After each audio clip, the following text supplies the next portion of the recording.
In this podcast episode, Andrew Huberman delves into the science of endurance, exploring how to build it and its significance for overall health.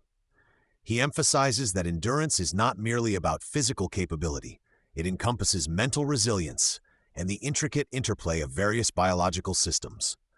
Endurance refers to the ability to sustain prolonged physical activity, which is crucial for both cardiovascular health and cognitive function. Huberman explains that engaging in continuous bouts of exercise elevates heart rate and enhances various biological processes, allowing the brain to perform focused work and learn more effectively. Central to this discussion is adenosine triphosphate (TP), the energy currency of the body, which is essential for any activity requiring effort. The body utilizes different fuel sources to generate ATP, including phosphocreatine for short bursts of intense activity, glucose from carbohydrates, glycogen stored in muscles, and fats from adipose tissue. Huberman highlights that plays a critical role in energy production. While ATP can be generated without oxygen for short durations, sustained energy production during endurance activities requires a steady supply of oxygen, which is transported through the bloodstream. This leads to the question of what limits our performance and endurance. Huberman identifies 5 key systems that influence endurance: nerves, muscles, blood, heart, and lungs. He emphasizes that the decision to quit during physical exertion is often a mental one, rather than a physical limitation. An experiment published in the journal Cell demonstrated that a specific group of neurons in the brainstem, known as the locus coeruleus, releases epinephrine, adrenaline, during effort. This release acts as a readiness signal, indicating that the brain's engagement is crucial for sustaining effort. The central governor theory posits that our brain regulates physical performance based on perceived exertion and fatigue. Huberman argues that the limiting factor in endurance is often not the body itself, but rather the brain's interpretation of fatigue and the willingness to continue. This highlights the importance of mental training alongside physical conditioning. To maintain endurance, the nervous system requires adequate fuel, primarily glucose, along with electrolytes like sodium and potassium.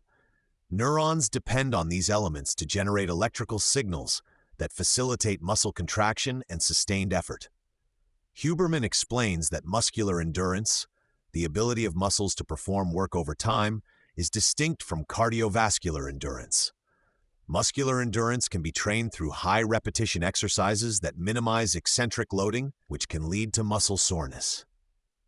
Huberman outlines a training protocol for building muscular endurance, recommending 3 to 5 sets of 12 to 25 repetitions with rest periods of 30 to 180 seconds.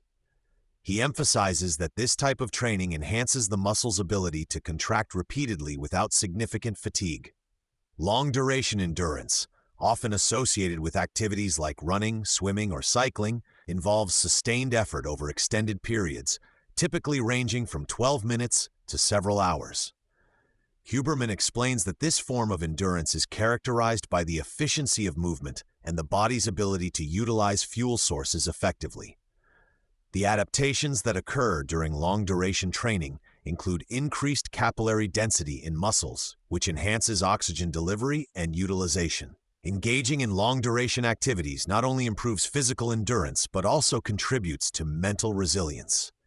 The brain learns to manage fatigue and maintain focus over extended periods, which is essential for both athletic performance and daily life. Huberman discusses 2 forms of high-intensity interval training: anaerobic and aerobic. Anaerobic endurance training involves short bursts of intense effort followed by rest, typically in a ratio of 3 to 1 or 1 to 5. This type of training pushes the body beyond its VO2 max, leading to adaptations in mitochondrial function and increased energy production. In contrast, high-intensity aerobic conditioning involves longer intervals of sustained effort with equal rest periods. This method enhances cardiovascular fitness and improves the body's ability to deliver oxygen to muscles and the brain. Huberman notes that both forms of HIIT can significantly enhance overall endurance and performance. Hydration is a critical component of endurance training. Huberman explains that losing even a small percentage of body weight due to dehydration can lead to significant reductions in performance and cognitive function. He introduces the Galpin equation, which suggests that individuals should drink an ounce of water for every 15 minutes of exercise, adjusting for sweat loss and individual hydration needs. In terms of nutrition, Huberman highlights the role of certain supplements, such as caffeine and magnesium malate, in enhancing endurance performance. Caffeine can improve both endurance and power output, while magnesium malate may help reduce muscle soreness.